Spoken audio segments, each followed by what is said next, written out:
Okay, first of all, we're very, very happy to get a very tough earned victory.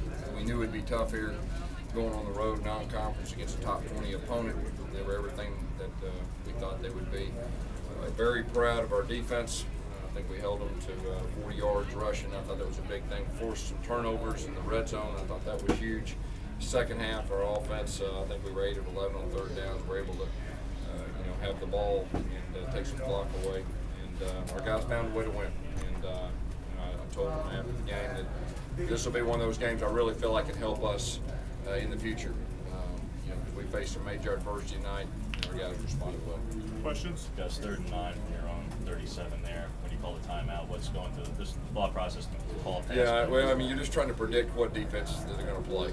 And, it's kind of one of those deals that, you run the football, you take away 40 seconds, and you give them a chance to win the game, or you can go ahead and just try to win the game yourself. And we just felt strong that, hey, let's give our guys a chance to win the game here. And we caught them in a defense that we liked, and it worked out. Gus, talk about Duke after he dropped that pass.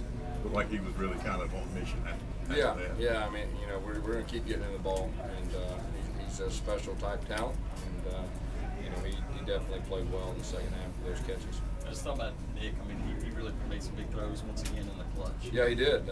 He's got that knack. When the game's on the line, he's got the knack. He did it all last year, and he did it tonight. And, found a way to help our guys win the game. You talked about how strong this defense was on a night where the offense really wasn't I thought that was a big factor. You give Kansas State's defense credit too. I mean, they did an excellent job, but our defense really, just did a super job. That they're talented offensively. The quarterback can run, and the running back's good, and they got that one receiver that is electric. Was there anything they were doing defensively the first half that's causing problems? Well, they were filling gaps quick. They were daring us to throw it, and I was probably a little bit stuck a few times. But I think they did a good job of tipping some balls. We had some guys open. They did a good job of getting hands on some balls and throwing lanes. And give them guys credit. You guys struggled on third down early. What's that? Right down here. You guys struggled on third down We early. did. Nick Marshall made a couple of passes on that one drive, on that scoring drive, to finally get you guys going. Was that part of it, getting him Yeah, in rhythm? anytime you have a week and a half, 2 weeks to prepare, they had a couple little wrinkles right there. They were playing a lot more single high than what they've shown, up to this point. But at the same time, we run our plays, but they did a good job with their hands up, knocking a few balls down. I think the interception got tipped. So give them guys credit. Looked like there was an opportunity to have some penalties called against Kansas State, and it didn't happen. The thing about it, it was a tough earned victory. On the road, it's a non-conference team. You got to play well. You got to overcome some things. How about the way Josh Olsen played in the league?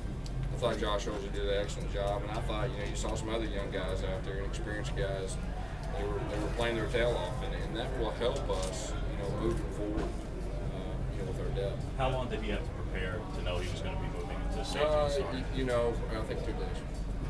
You're talking about K-State's receiver block, and how big was that to be able to contain him overall? I thought that was a big key to the game. He's such a electric player. He's an impact player, and a lot of our focus was on him, and we tried to get our hands on him before he could get going. And I think sometimes that helped him, helped us and threw him out of his rhythm. But he's a phenomenal player. Our punt returns, he really hurt us bad in his punt returns. Gus, you had to kind of shuffle some guys around the secondary. Trevon Reed comes up with a big play for you. Very proud of Trevon. You're talking about a guy that hadn't played defense but the spring, and to go out there and play one of the better receivers in college football and played pretty well. I was definitely impressed with him. He had the big interception, I guess, in the fourth quarter that helped us too. Gus, you referenced already on a couple of occasions how this being a tough, hard-earned victory. As a coach, do you prefer a game like this? Well, after they're over and you win, yeah, you definitely do.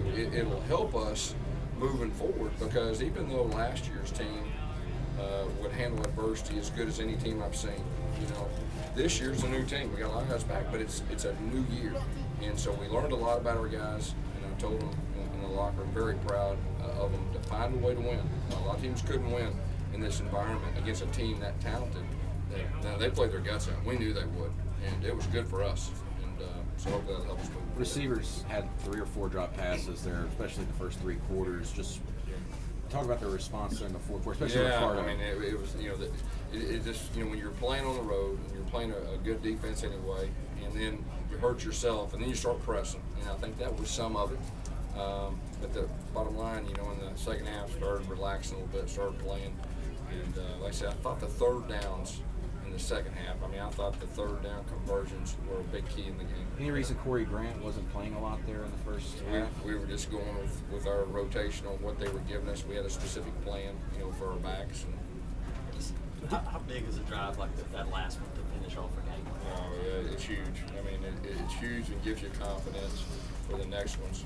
And like I said, our guys found a way to get it done because, we definitely, I guess it was a 6-point game. You don't want to give the ball back at home with their crowd and everything going in favor. So I thought that was huge. Because Coach Snyder said something at halftime to ESPN that he was worried that some of the signals, offensive signals, were being stolen. Was there anything on your sideline with that? Gus, you missed your first several shots deep, the Sammy and stuff like that. Still with 3rd and 9. We threw it deep. There's no doubt. We threw it deep. We overthrew a couple, but that's part of the plan. I was going to say, third down or the 3rd and 9, you went back to it, going deep. What you could have just gotten. Yeah, the first down. they're really good defense when they keep things in front of them. We just felt strong that we need to try to get over the top of them a few times, and that was part of our plan. What's Jermaine's Whitehead's status with the team? Yeah, he's suspended indefinitely right now.